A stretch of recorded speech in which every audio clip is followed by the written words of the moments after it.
Заев и Филипче му нудиле помош за судска постапка на доктор Жан Митрев во замена за неговата болница.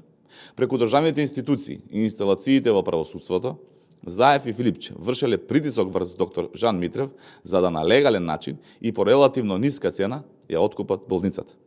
Откако биле замрзнати личните сметки на доктор Жан Митрев, како и сметката на истоимената болница, тој бил спречен да продава удели од болницата додека траела судската постапка. Но Заев и Филипче тоа не ги спречил.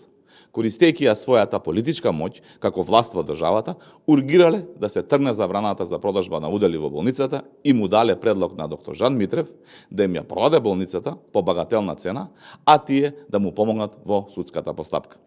Овој однос и начин на функционирање на СДС за нас не е непознат, но одговорност мора да има.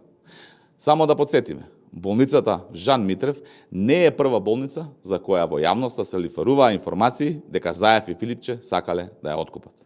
Изјавите на доктор Жан Митрев за односот на минатата криминална и корумпирана власт, предводена од СДС, Заев и Филипче, кон него и неговата болница, јавното обвинителство треба да ги истражи, а одговорност мора да има.